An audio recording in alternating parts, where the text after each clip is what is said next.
इसी तरह के एजुकेशनल वीडियोस को पाने के लिए हमारे चैनल को लाइक कीजिए, शेयर कीजिए, सब्सक्राइब कीजिए और बेल आइकॉन को ऑल पर सेलेक्ट कीजिए ताकि आप हमारे सभी वीडियोस को सबसे पहले देख सकें।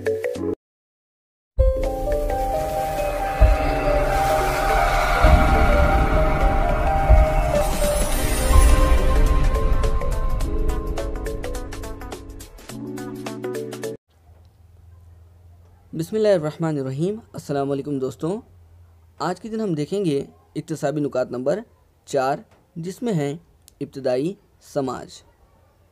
तो यहाँ पर सबसे पहले हम देखेंगे इक्तिसाबी सफ़ा नंबर 6। इसमें दिया गया है तस्वीर देखते हुए बात करते हैं। सरगर्मी नंबर 1 है।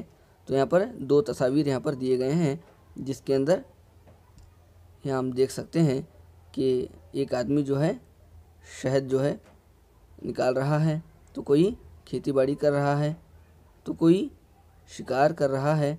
तो इस अंदाज से हम जो है तस्वीर पर गौर कर सकते हैं। ये गुजरा हुआ अहद है, ज़माना है जहाँ पर लोग शिकार किया करते थे।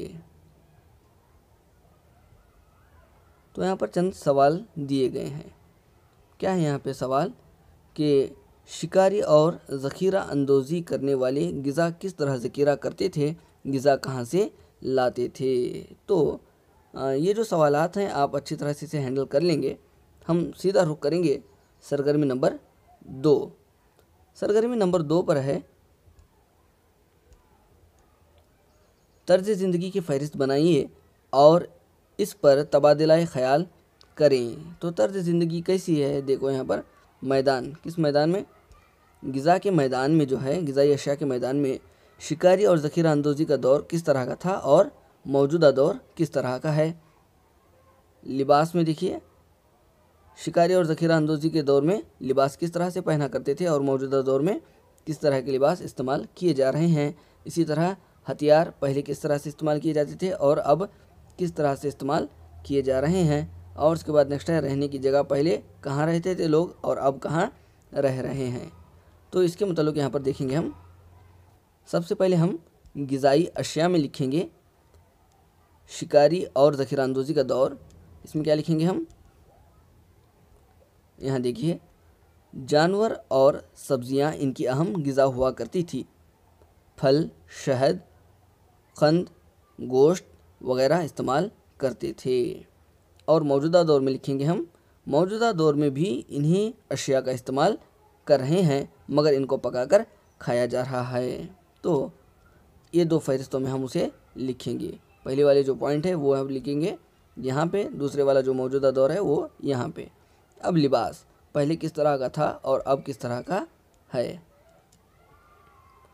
तो देखिए, पहले था दरख्तों के छाल, पत्ते, जानवरों की खाल को लिबास की तरह इस्तेमाल करते थे, लेकिन मौजूदा दौर में कपास से बने हुए लिबास का इस्तेमाल किया जा रहा है। तो इस तरह से हम इसका जवाब लिख सकते हैं। और अगला जो है हथियार, हथियार पहले कैसे थे और अब कैसे हैं। तो यहाँ पे देखिए, पत्थर से बनाए गए, दरख्तों से बनाए गए हथियार का इस्तेमाल किया करते थे, मगर मौजूदा दौर में लोहे से बने हुए हथियारों का इस्तेमाल किया जा रहा है। किससे, लोहे से बने हुए।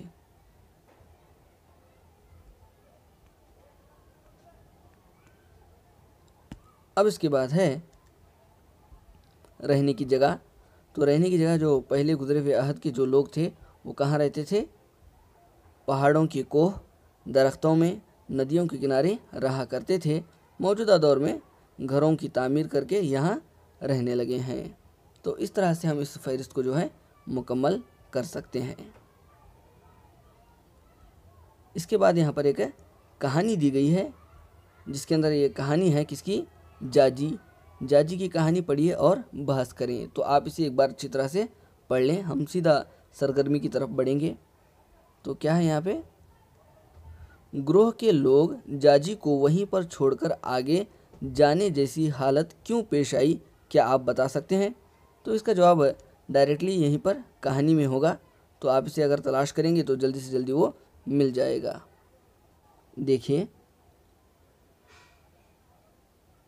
एक दिन जब वो जंगल में खाने की तलाश में निकली तो इस तरह से यहाँ से जो है जवाब शुरू होता है, तो यहाँ पर शायद ये ख़त्म होगा। इंशाल्लाह आप एक बार इसे दुरुस्त से पढ़ लें तो जवाब आपको आसानी से मिल जाएगा। तो आज के दिन हमने देखा इक्तिसाबी सफ़ा नंबर 6 और 7। इंशाअल्लाह तबारक तआला अगली क्लास में हम इक्तिसाबी सफ़ा नंबर 8 के मुतालिक जानकारी हासिल करेंगे। तब तक के लिए अल्लाह हाफिज़।